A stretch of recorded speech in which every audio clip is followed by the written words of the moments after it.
And welcome to hour number 3 of the Big Steve Malzberg Show, ladies and gentlemen. And we are going to be joined right off the bat by Peyton Craighill, reporter for the Washington Post. Two topics to talk about with him: the newest ABC News Washington Post poll on Obama, Obamacare, you name it. And the numbers are not good for the aforementioned President Obama. Then the panel, once again, former ESPN radio sports talk host Jared Max and radio host and author of The Big Black Lie, Kevin Jackson. We will talk about the NBA's decision on the owner of the LA Clippers. And then we'll be joined also by Roland Martin of News One Now. And we will also talk about that NBA decision. All that, Gimme 5 and more on this hour of the Steve Malzberg Show. Ready? Fire away. 5, 4, 3, 2, 1. Broadcasting live from the Newsmax studio in New York City. A fusion of politics, commentary, entertainment, and sports. Steve and his team bring you the latest news and opinion now. Here is Steve Malzberg. All right, folks, welcome aboard the final hour of the Tuesday edition. I know it's only Tuesday, but that means tomorrow's Wednesday already. The weeks just fly, the days fly, and the hours fly. I hope you will agree with that. We're joined right now, as previously mentioned, by our guest, and that is Peyton Craighill, reporter for the Washington Post. Hey, Peyton, how are you? Great. How are you, Steve? Great. Thanks for joining us. Really great to talk to you. Let's talk a little bit about the story that you co-authored today in the Washington Post, talking about the ABC News Washington Post poll, where we'll start with the headline, I guess. And in my view, that's that Barack Obama's overall approval rating is now down to 41%. Yeah, that's a really tough spot for him. Technically speaking, he's actually been a little bit worse at one other point in our polling trend. His disapproval number was a little bit higher back in November, right around the time of the disastrous rollout of the Obamacare website. Right now, his numbers are certainly not good. 41% approve, 52% disapprove. Yeah, and and this is on the heels of, and I think you'll agree, Peyton. This is on the heels of the going out there and claiming that Obamacare is a success, and hey, what's wrong with the Republicans? They want to take away this and that from you regarding your health care. I don't understand, and the wage inequality and the war on women, and I mean, none of this appears to be resonating or working.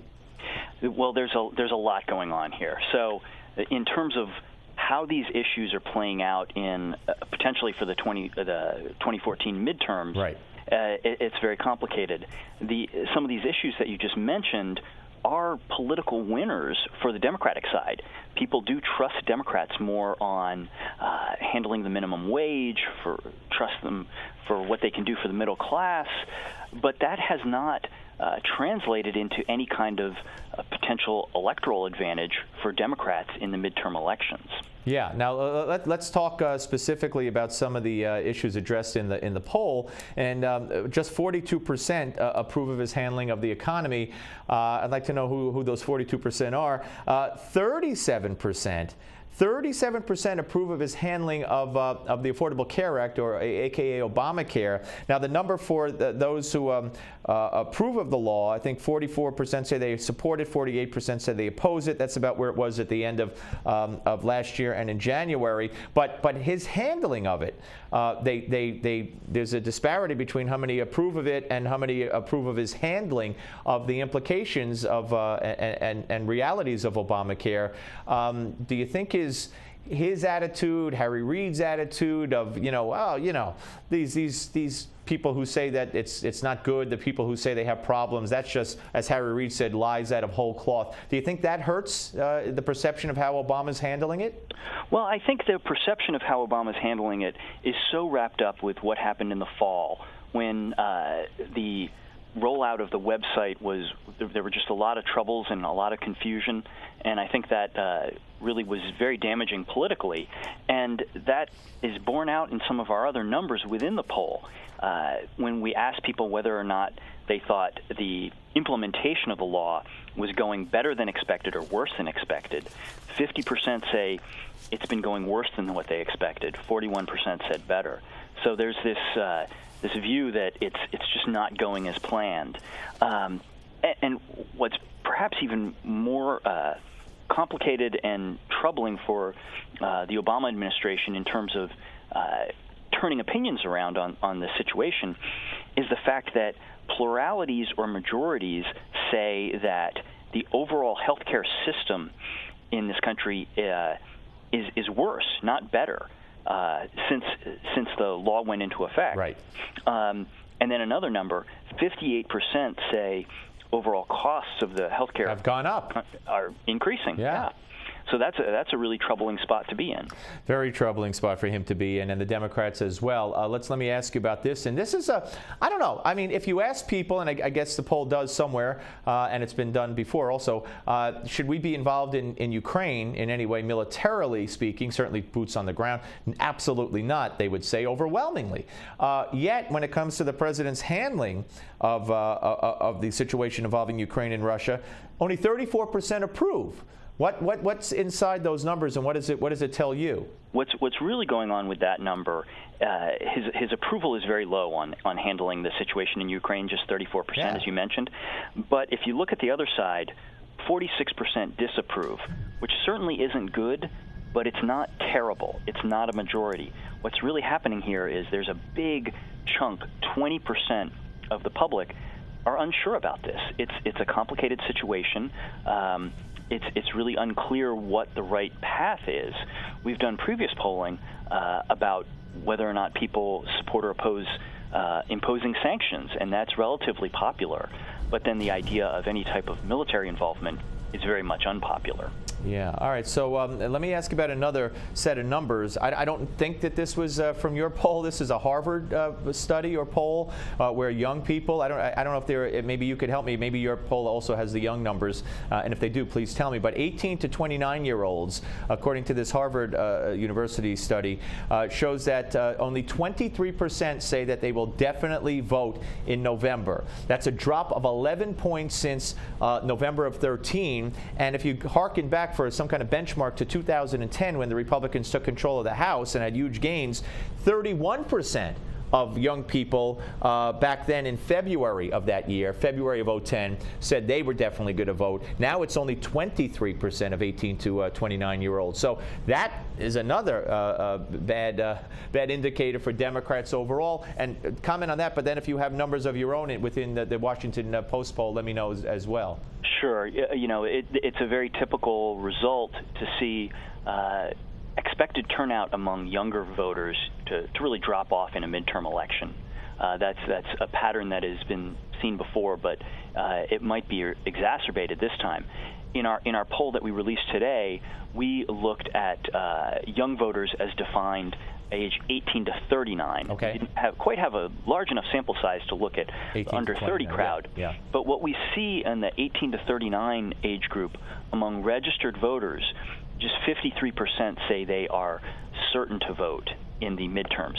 That compares with over 7 in 10 of those age 40 and over who are registered to vote. So it's this very, very large gap in intentions to vote.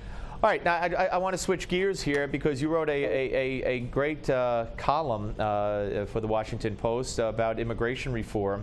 And I know titles can be misleading, but the title of it was Why Immigration, or the headline was Why Immigration Reform is not or isn't the answer to Republicans' demographic woes. I mean, I'm no genius, okay? But I understand, and where I'm coming from on immigration reform from a Republican point of view is, first of all, I say, people don't have jobs now, and the people who do have jobs now are to have lesser jobs than before. They're making less money, they're unhappy, or they've dropped out of the workforce. And you're telling us that, you know, we need, not you, but the Republicans, some are telling us that we need to bring more people, high-skilled workers, low-skilled workers.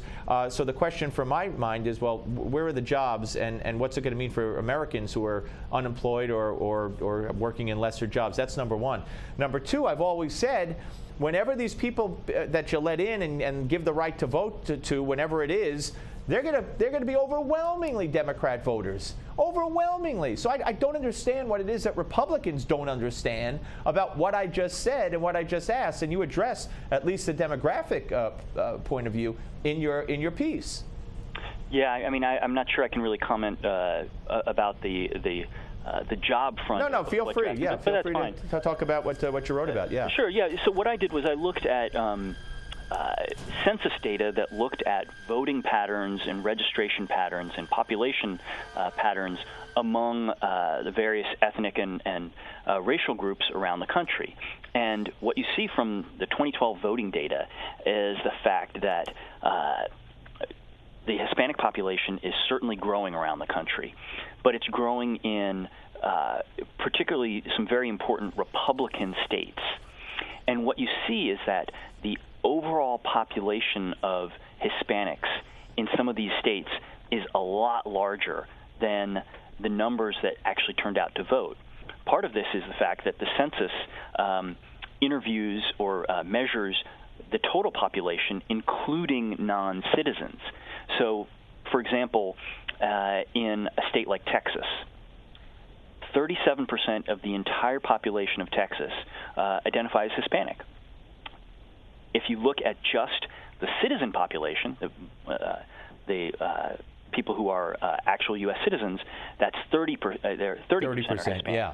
And so there's this big gap. There's a lot of potential people who, if you had an immigration reform plan that included a path to citizenship, you could really change the balance of the racial and ethnic balance of the states. Yeah, and you point very swiftly. Yeah, and you point to Texas, I think, as one of the first states you mentioned, and that's that it could turn, or at least maybe that's a link headline that I saw from your piece, that it could turn Texas to a blue state eventually, or at least a battleground state. Yeah, and in some of these other southern states, take for example North Carolina or Georgia, the Hispanic population in those states is quite small. The citizen population in North Carolina is 3%. In Georgia, it's 4%. So these are small numbers, but if you look at the total population, in North Carolina, it's 8% Hispanic. In Georgia, it's 7% Hispanic. Now, Georgia is a pretty reliably Republican state right now. North Carolina is a battleground, though, and in 2008 and 2012, that state was determined by the narrowest margins. So if you take the population of Hispanics, 3% in North Carolina, and you expand that to 8%, that can really change the balance of the state very quickly, much more quickly than the natural evolution of the demographic changes. Yeah, no, absolutely. So where do you think the future of immigration reform lies? Of course, we had John Boehner mocking those Republicans who don't want to go ahead with immigration reform. Charles Schumer reportedly said today that in the summer they're gonna get this done, or by the summer they're gonna get this done. And of course, it's going to upset a lot of. We talk about turnout come November. From my point of view, if John Boehner goes ahead and passes this with mostly Democrat votes in the House, going to keep a lot of people home. Well, I couldn't speak to what it might do in terms of turnout, but what I would say is it's much more politically feasible to see a immigration reform package that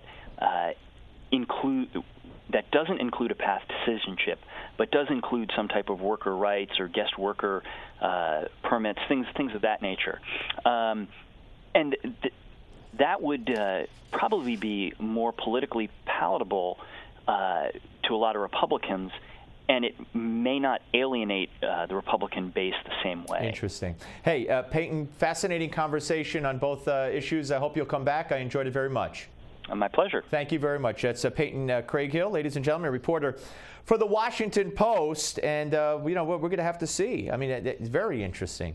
Very interesting, depending on how far the amnesty, the right to vote, how quickly that comes up. You got states that'll turn, or that will become, as he said, battleground states like the state of Texas. And I don't understand what it is that Republicans don't understand about that. That's what I don't get. But we will hope that they do get it. When we come back, the panel will rejoin us once again. Don't miss it right here on the Steve Malzberg Show, Newsmax TV.